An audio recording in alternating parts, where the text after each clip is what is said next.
Muito bem, senhoras e senhores, né?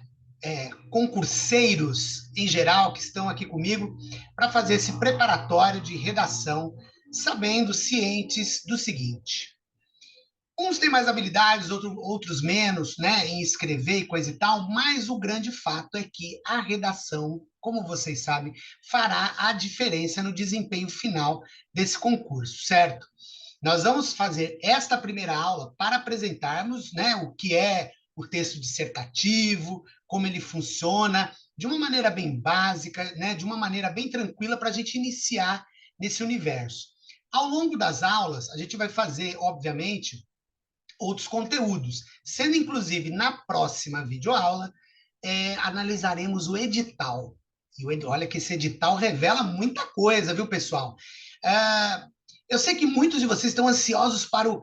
Nossa, e aquelas dicas gramaticais, e a crase, coisa e tal. Calma, nós teremos também, certo? Mas vamos começar do começo. E para isso, eu trouxe aqui um slide no capricho, feito no maior carinho.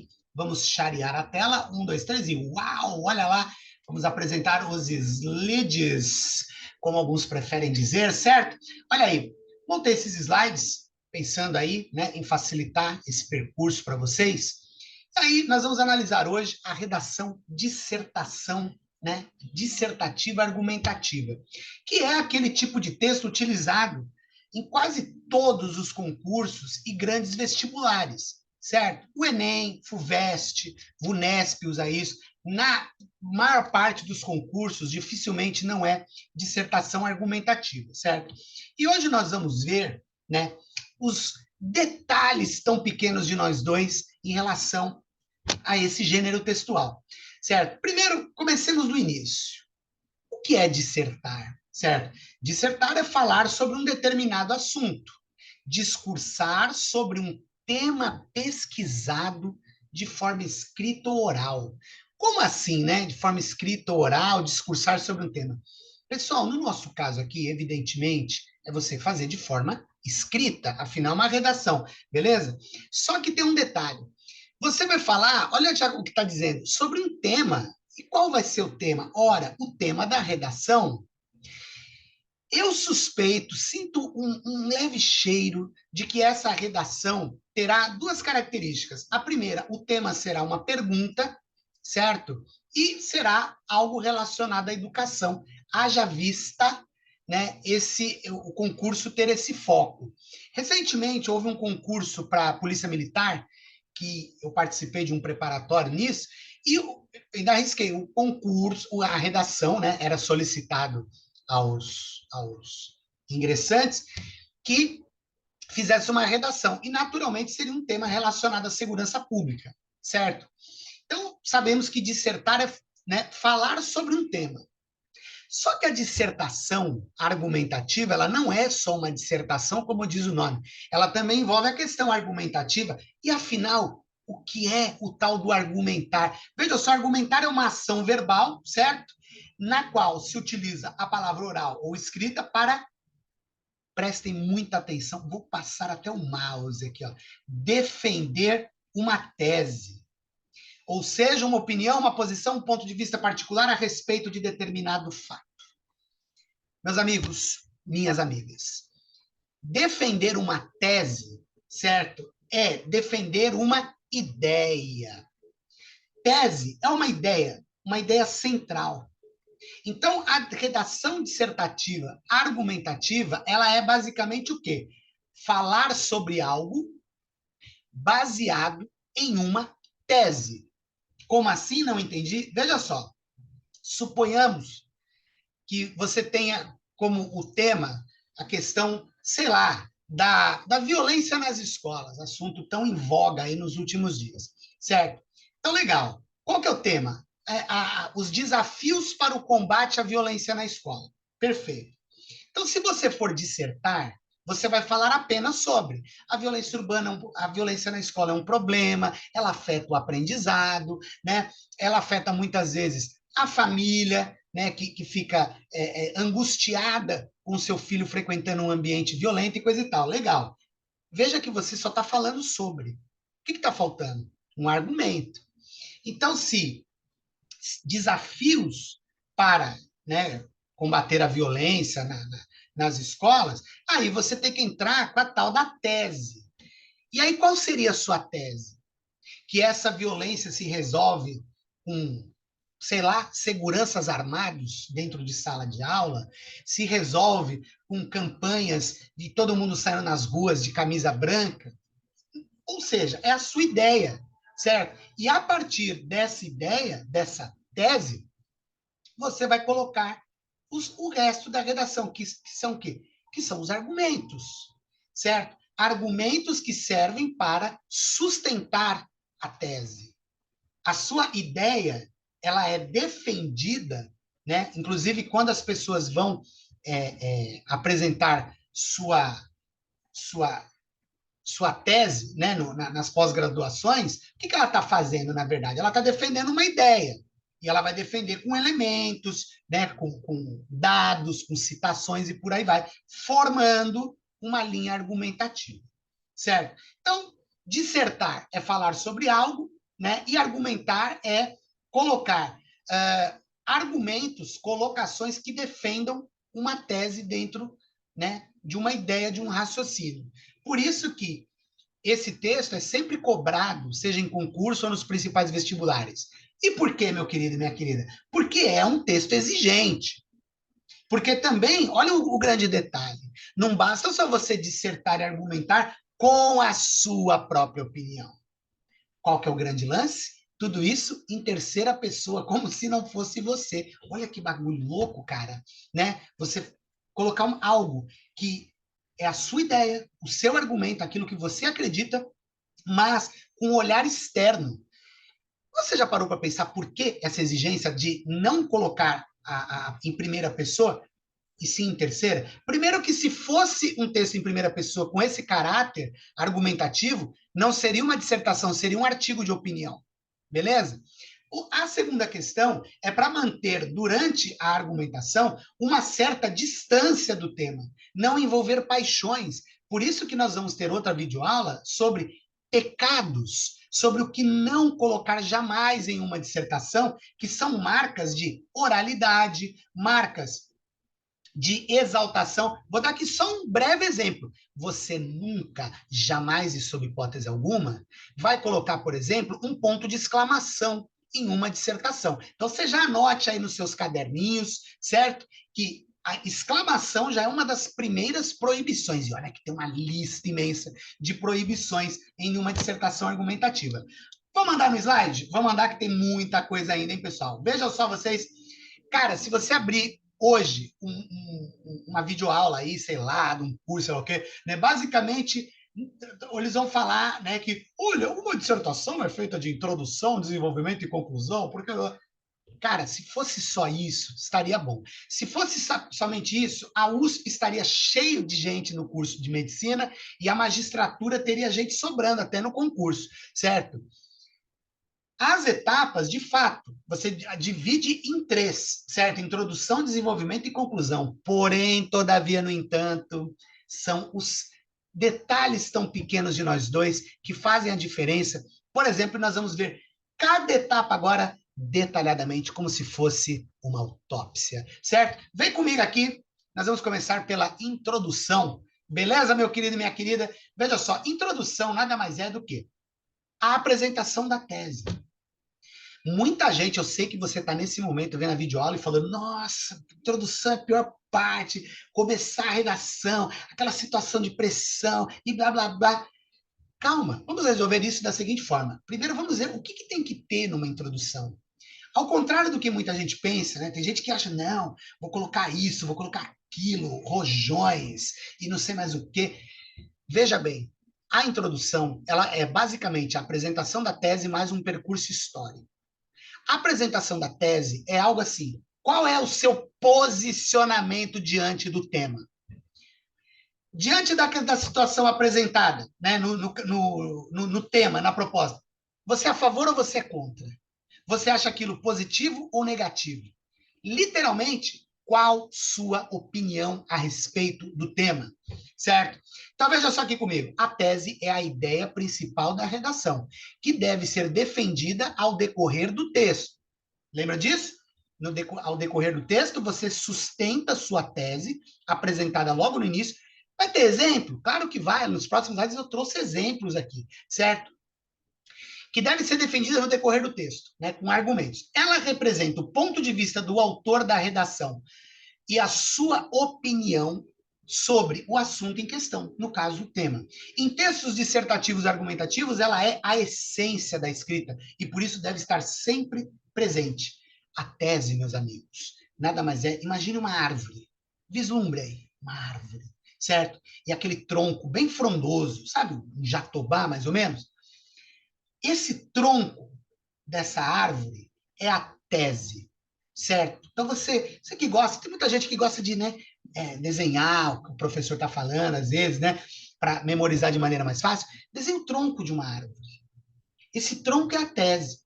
E os galhos dessa árvore são os argumentos. Mas, veja, galhos curtos. Por que eu guardo o galho curto? Né? Vamos pegar aqui, deixa eu pegar um troço aqui. Vou pegar até esse meu trenzinho aqui. Aqui está o tronco da árvore. Então, você faz um galho curto, que são os argumentos. Por que curto? Porque você fala sobre algo e volta para o tema, volta para a tese. Porque tem gente que pega o galho e faz assim, ó, e some. E eu vou dar um exemplo que eu vi, inclusive, semana passada, né? Trabalhei com os alunos, questão do tema sobre o carro, o futuro do automóvel, né, no século XXI, né, um tema, inclusive, que caiu na VUNESP. E muitos alunos, eu reparei, eles começaram a falar sobre trânsito, né? O tema era o futuro do automóvel na sociedade. E eles começaram a falar sobre trânsito, briga de trânsito, e não voltaram para o tema, ou seja, saíram do tema. Saibam vocês que estão aí assistindo essa videoaula. Sair do tema é o motivo número 1 de nota 0 em vestibulares, certo? Cuidado, esse é um dos seus principais inimigos, sair do tema. Então, portanto, o tronco está aqui do tema, galho curto para você falar sobre algo relacionado ao tema e voltar para ele, certo? Então, falei que a apresentação da tese, né, é você apresentar sua ideia inicial e eu já vou mostrar como isso funciona na prática. E o tal do percurso histórico? Percurso histórico nada mais é de você vai falar sobre o tema, como esse tema foi tratado ao longo dos tempos. Preste atenção, muita atenção. Quando a gente fala percurso histórico, muita gente associa com datas, nomes, Dom Pedro, Marechal Deodoro, 7 de setembro, 15 de novembro. Não é nada disso. Percurso histórico nada mais é como determinado tema era tratado antigamente. Vou dar um exemplo aqui de temas que já caíram, por exemplo, no Enem. Em 2019, né, se não me falha a memória, deixa eu dar um golinho na água aqui, foi tratado o tema de não sei se foi 19 ou 20, acho que foi 19, sobre doenças mentais, né? O estigma sobre pessoas que apresentam doenças mentais, né? E o aluno vinha falar sobre isso. Na questão do percurso histórico, o que seria tratado, por exemplo? Ninguém vai citar Napoleão Bonaparte. Você vai citar, por exemplo, no caso de doenças mentais, que até pouco tempo como que era tratado doenças mentais, pessoas que tinham depressão, né, algum tipo de transtorno, TDAH e coisa e tal, né? Ou a pessoa era, né, muitos acreditavam que ela que era frescura, ou que era a falta de Deus em sua vida, ou falta do que fazer, e por aí vai. Vocês sabem disso, né? Muita gente aí que, né, viveu outros tempos, teve convívio com isso com parentes num passado não muito distante. Lembra que doenças que hoje, devidamente diagnosticadas, devidamente identificadas, eram tratadas como meras frescuras, certo? O que eu fiz agora? Eu acabei de fazer um percurso histórico. Você vê que eu não citei, em momento algum, data, nome. Falei simplesmente, olha, era visto como, né, uma coisa banal, uma frescura e coisa e tal. Você pega, por exemplo, inclusão nas escolas. Como isso era visto nos anos 80, anos 70? O que era um aluno deficiente nos anos 80 e 70? Vocês sabem disso. Era muito diferente do que é hoje. Para começar, não havia legislação relacionada ao assunto.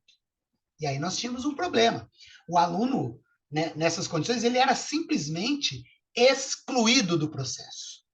Ao passo que, né, que muita gente fala, não, antigamente a escola pública tinha isso e aquilo. A escola pública era altamente exclusora, nós sabemos disso, certo? Veja que eu utilizei a expressão exclusora, né? Ué, se é inclusiva, o contrário não seria exclusiva, mas perceba que exclusiva tem outro significado. Nós vamos trabalhar essas questões, hein? Semântica.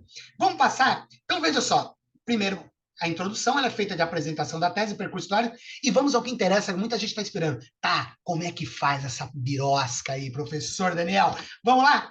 Como iniciar? Então, você tem duas situações. Você pode estar diante de um tema que é uma pergunta, ou o tema que dificulta um pouco quando o tema não é uma pergunta. Vou dar aqui um exemplo. Enem. Cara, Enem nunca é pergunta.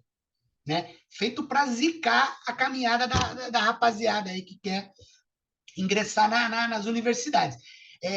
Enem, você tem que transformar em pergunta, a gente já mostra como que isso faz. Então, por exemplo, nesse caso aqui, eu trouxe temas relacionados à educação, porque eu particularmente acredito que serão o concurso que vocês farão terá temas relacionados a isso, por razões mais que óbvias, certo? Então, veja só, suponhamos aqui que o tema seja, né, o tema da redação seja a inclusão é benéfica à educação? Antes que alguém fale, ai, que absurdo, onde já se viu contestar isso? Meus queridos, vocês sabem, tem muita gente, não é nenhuma nem duas, que contesta esse modelo de inclusão vigente aí no país há alguns anos, certo? Inclusive, houve propostas recentes no sentido de ter escolas especiais, separar os alunos, não vou entrar em detalhes aqui, vocês sabem disso, certo? Então, suponhamos aqui que o tema seja esse, a inclusão é benéfica à educação? Você está lendo aqui comigo, é uma pergunta. Como que você inicia a redação? Se o tema for pergunta, você ganhou na loteria. Por quê? Porque a maneira mais fácil de começar uma redação é quando o tema é pergunta. Por quê? Porque você começa o texto respondendo a pergunta. E essa resposta é a sua tese. Olha o que eu fiz aqui, que eu coloquei até em negrito. Como que eu começaria isso aqui? Em uma sociedade que se pretende plural e inclusiva, a não aceitação de alunos com deficiência, vamos para a tese? É de extrema importância a inclusão de alunos nessa situação, pois, e aí você, né, levanta aí dois tópicos e sustenta esses tópicos nos argumentos. Vamos lá, novamente, a inclusão é benéfica à educação? Em uma sociedade que se pretende plural e inclusiva, a não aceitação de alunos é de extrema importância a inclusão. Aliás, acho que eu digitei errado, aqui tem um erro de digitação, né? Aliás, a aceitação, pessoal, tá? Desconsidera esse não aqui, ó, né? Em uma sociedade que se pretende plural e inclusiva, a aceitação de alunos com deficiência é de extrema importância nessa situação, pois tem um erro aqui de digitação grosseiro, tem mais um aqui. Mas desconsidera, vocês entenderam o raciocínio, certo? Pois, e aí você coloca aí, né? Vamos supor, pois, né? O artigo 5º prevê que todos somos iguais perante a lei, por aí vai, depois a gente vê os detalhes de como a gente evoluiria esse texto na parte de argumentação, certo? Vamos a mais um exemplo? Como lidar com a violência na escola, certo? E aí começaria da seguinte maneira: é inquestionável que, na maioria dos casos, os alunos têm mais exemplos violentos a serem seguidos do que o contrário. Aí vem a tese. De modo que é fundamental a instituição de uma cultura de paz no cotidiano escolar, na qual muitos elementos são necessários. Percebam que eu trouxe a tese, né, de que os alunos têm muito exemplo violento em casa e na sociedade como um todo, né, televisão, mídia e por aí vai, e que a instituição de uma cultura de paz no cotidiano escolar, né, traria benefícios, né? E para isso muitos elementos são necessários. Que elementos são esses? Você viu que eu levantei uma bola, eu deixei algo no ar. Esses elementos estarão nos argumentos. Você vai colocar baseado, obviamente, no seu conhecimento de mundo, no seu conhecimento cultural e por aí vai. Certo, meus queridos? Bom, mais um? Só mais um aqui. O uso de vouchers na educação pública é uma boa solução, né? Para quem não sabe aí, alguns já houve propostas de deputados nesse sentido, Porque vocês sabem que o aluno ele tem um custo mensal para o Estado. Então, alguém propôs, já que o aluno custa X para o Estado, então por que o governo não paga uma escola particular para esse aluno, né? Suponhamos aqui, sei lá, o aluno custa R$ 3.000 por mês. Então, em vez do governo fomentar a escola pública, ele pagaria uma escola privada para isso. E não achem vocês que tem pouca gente que não concorda com isso, hein? Isso é um tema bem polêmico. Então vamos lá. Aqui tem um erro de digitação que eu vi depois, mas eu já mostro para vocês.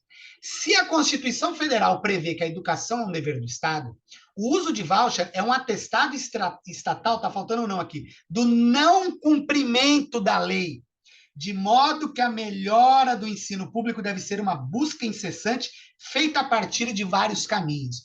Novamente, eu quero que você anote esse detalhe e eu vou fazer outras aulas nesse mesmo sentido, que é o quê? Logo na introdução, você cria uma expectativa, certo? Que você deve cumprir depois nos argumentos. Já eu te mostro como. Se a Constituição Federal prevê que a educação é um dever do Estado, o uso do voucher é um atestado estatal do não cumprimento da lei, de modo que a melhora do ensino público deve ser uma busca incessante. Então, a minha tese é que a busca pela melhora do ensino público deve ser algo que jamais deve cessar por parte do Estado, certo? E como fazer isso? Né? Existem vários caminhos. E aí, no argumento, eu poderia pôr vários, como, por exemplo, uma melhora da estrutura física da escola. Eu, particularmente, o Daniel, acredito que a educação melhoraria significativamente o dia que não houvesse períodos escolares. Houvesse um período só, aluno entra às 8 e sai às 3.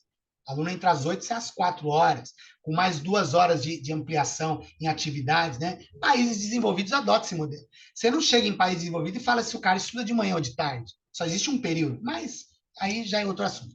Certo? Isso aqui foram exemplos de como você mostra uma tese na redação. Agora, um grande detalhe. Tá bom, Daniel, beleza, eu vi aí, entendi. Se for uma pergunta, eu começo o texto respondendo a pergunta. E se não for uma pergunta, o que eu faço? Sento e choro? É isso? Não. Veja bem o que você faz. Você vai, né, durante o concurso, para dar aquela acalmada, abre aquele chocolate que você levou, só não me leva look, viu? Abre aquele look de bacon no meio da prova, que você vai prejudicar seus concorrentes aí, hein? Pelo amor de Deus. Correndo o risco de ser expulso da sala.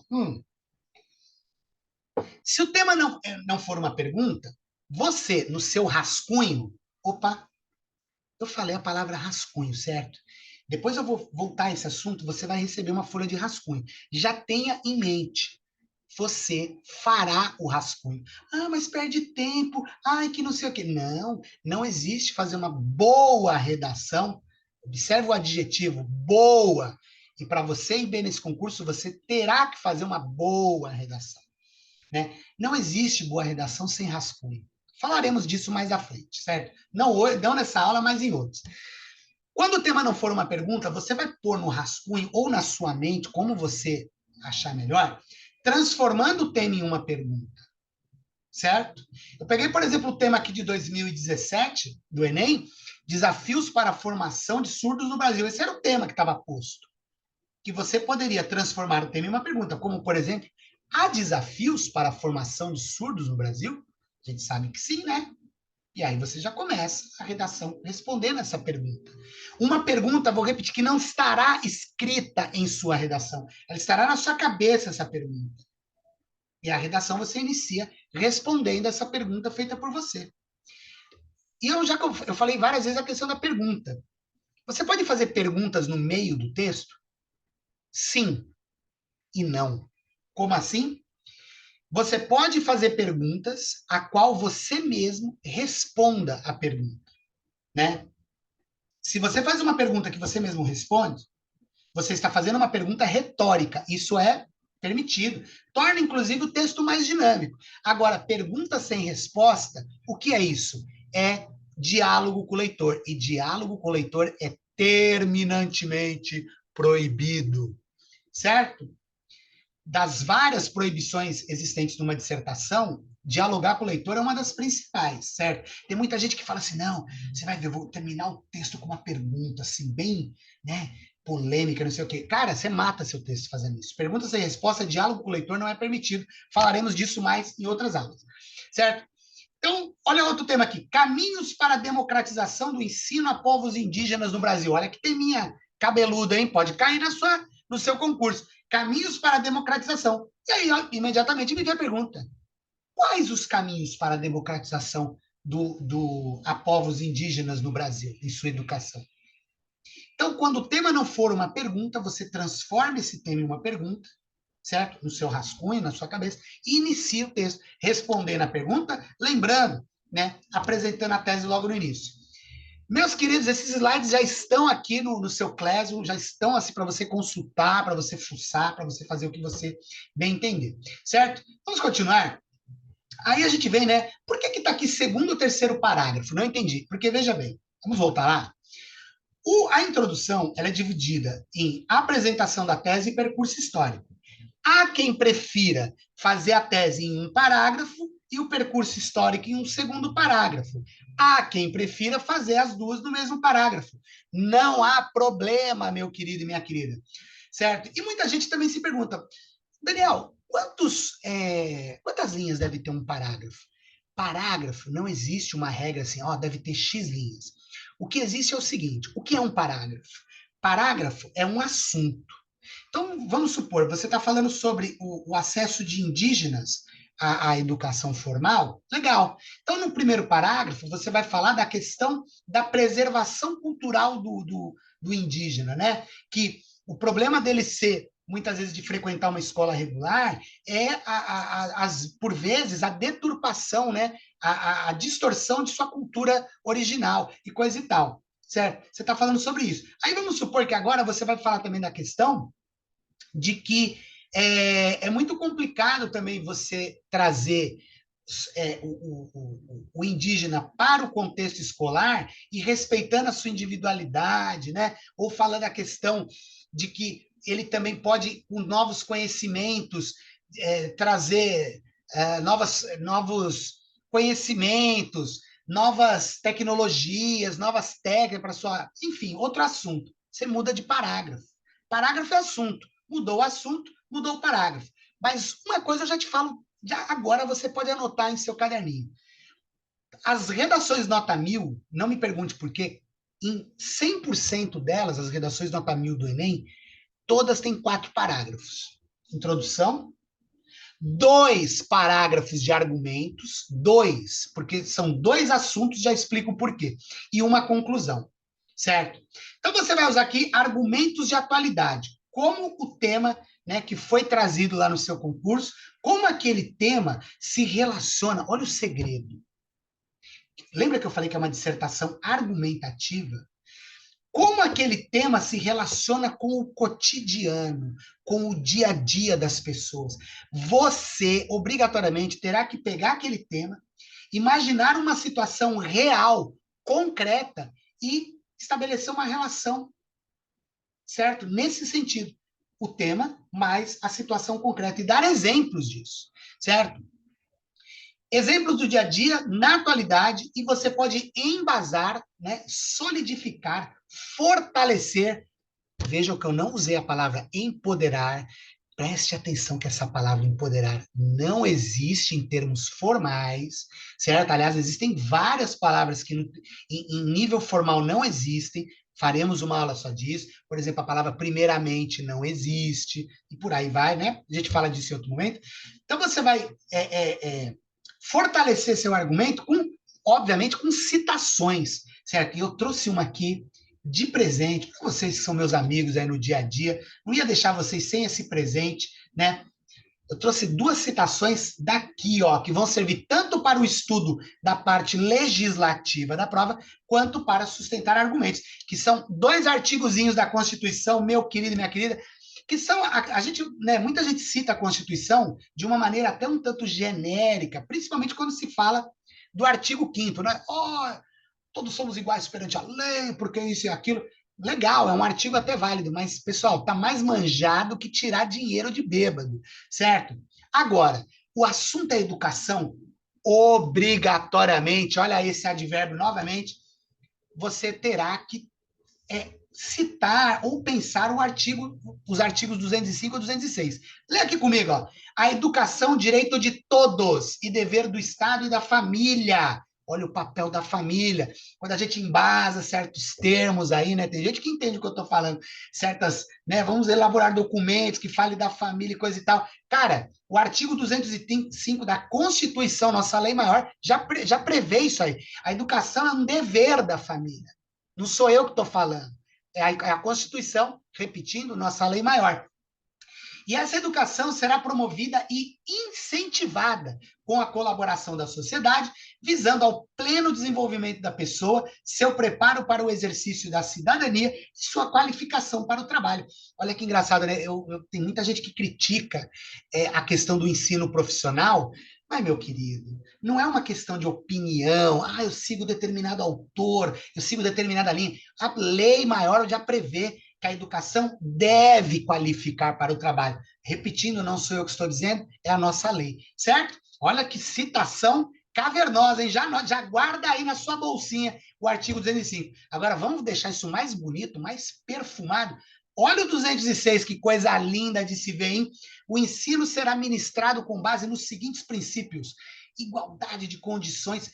Olha, se o assunto for inclusão, meus amigos. Igualdade de condições para o acesso e permanência na escola. Tem muita gente aqui que está vendo essa aula que conhece esse artigo a fundo, certo? Mas nunca é demais trazê-lo aí à baila, né? E contextualizado dentro de um tema de redação.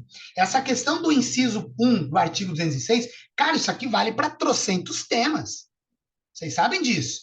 Desde o deficiente até o cara que não se identifica com o seu gênero, e por haver, que pode ser um tema também, hein? Não duvidem disso. Né? Olha aí, liberdade de aprender, ensinar, pesquisar e divulgar o pensamento, a arte e o saber. É possível, com um cenário de violência na escola, você ter liberdade de aprender? Olha que citação, hein? Que citação embasada, que citação robusta. Você não falou isso do nada, você não tirou isso, né? Agora, preste atenção numa dica que eu vou te dar. Você não vai copiar nenhum desses trechos. Você vai fazer um recurso chamado paráfrase. Olha o que eu falei. Parafrase? Parafrose? Não. Paráfrase. O que é paráfrase?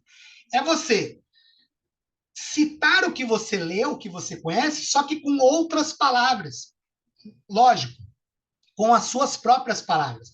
Até porque está no edital cópia de trechos, cópia de citações, coisa e tal, não será considerado linha, certo? E tem um mínimo de 25 linhas, aí que a gente vai falar disso depois. Copiar texto, a gente sabe, peraí, para tudo, vem cá comigo, chega mais, eu tô ligado na sua, hein? Eu não conheço o tema, tô com dificuldade de desenvolver, né? Vou copiar um trechinho aqui, né? Não sei o quê.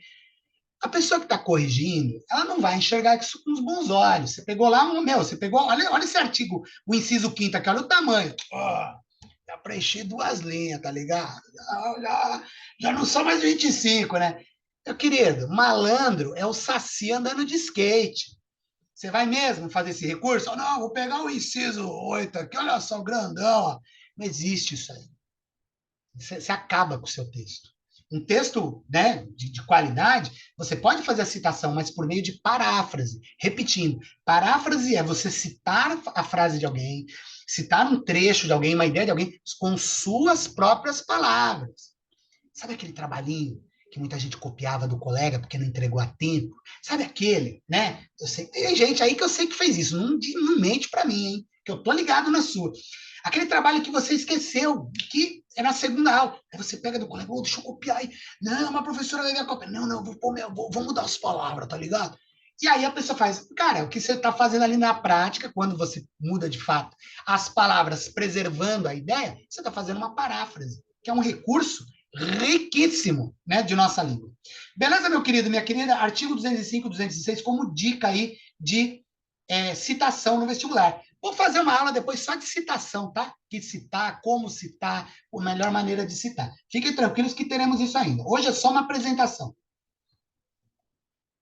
Olha aí, terceiro ou quarto parágrafo, caso você tenha dividido a introdução em 2 parágrafos, seria aqui o 4º parágrafo. Caso você não tenha feito essa divisão, seria o 3º parágrafo. Então, no primeiro parágrafo, você apresentou a tese, né? Fez a introdução com o percurso histórico, né? Supondo aí, obviamente, que você fez tudo no primeiro parágrafo. O segundo parágrafo, você trouxe um assunto de atualidade para associar com o tema, certo? E no terceiro parágrafo, você traz mais um assunto para falar na redação. Agora eu quero que vocês, não é que eu quero que vocês anotem isso aqui, eu quero que vocês tatuem o que eu vou dizer, certo? Vai lá no estúdio de tatu e põe isso que eu vou dizer para vocês. Quando você vai fazer a argumentação, o que eu disse? 2 parágrafos. O que é parágrafo? Parágrafo é assunto, certo? Então você vai tratar de 2 assuntos. Pô, professor, mas não é pouco 2 assuntos? Preste atenção. Muito melhor você falar de 2 assuntos, mas de maneira profunda, bem explicada, bem embasada, do que você falar de 5, 6 assuntos de uma maneira superficial. Porque quando você coloca vários assuntos, e vou te falar, hein? Isso é a coisa mais comum do mundo. Muita gente vai fazer essa redação com essa ideia. Não, vou pecar pelo excesso, vou pular um monte de argumento, vou falar disso e daquilo. Só que você acaba falando, meu querido, são 30 linhas. Há uma limitação física. É um texto curto. Tem gente que acha, né, quando olha para uma folha de redação, pensa aquele brother que está olhando para o mar, na sacada de um navio. Sabe aquele mar infinito? O cara vê a folha de redação daquele jeito. Só que ela não é, ela é um texto para lá de curto. São 30 linhas. Se são 30 linhas apenas, você não vai ter como falar de 5, 6 assuntos e se aprofundar nos 5, 6. Fisicamente impossível. Até porque não são só assuntos. Você ainda tem que fazer a introdução, apresentando a tese, um percurso histórico e uma conclusão. Problema do CRUB, hein? Olha só. Então, vem comigo. Você vai pôr 2 argumentos muito bem embasados, muito bem citados. Certo? A gente vai fazer depois mais aula de argumentação. Tipos de argumentação. Temos argumentação de prova concreta, argumentação de autoridade. Calma que nós vamos ter essa aula, beleza? E vamos finalmente para ela, né? A tão temida ou tão querida conclusão. Eu coloquei aqui, né? Isso aqui é modelo Enem. Eu trouxe, obviamente, só para te mostrar. Porque, assim, o Enem é a única redação, né? E a galera fica possessa, né? Vamos usar um termo diplomático aqui. A galera fica possessa porque o Enem, ao contrário da FUVEST, da FUNESP, ele exige uma das notas, são 5 notas, uma proposta de intervenção. Meu, pensa um moleque de 17 anos, você pedir para ele, oh, dá uma proposta de intervenção em relação a um baita problema social. É treta, né? A redação de vocês não pede uma proposta de intervenção, mas ela também não proíbe uma proposta de intervenção, certo? E olha só, ela pede aqui, o que é uma proposta de intervenção? Proposta de intervenção é quem, o que, como e para quê. Então, por exemplo, questão da violência nas escolas. Você colocou lá a introdução, né?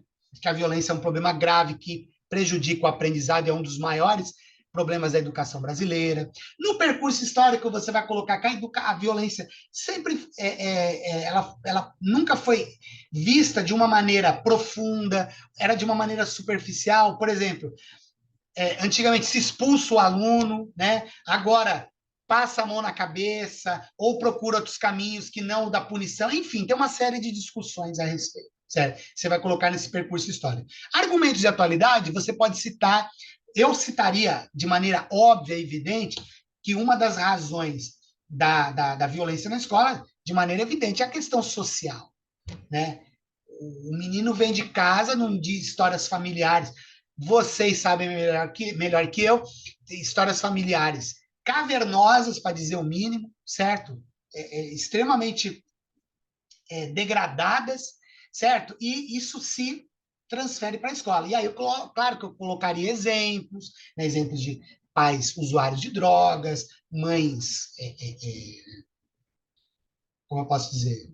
Até esqueci a palavra, sabe? Quando a pessoa não cumpre sua responsabilidade. Me fugiu, me deu um branco agora, hein?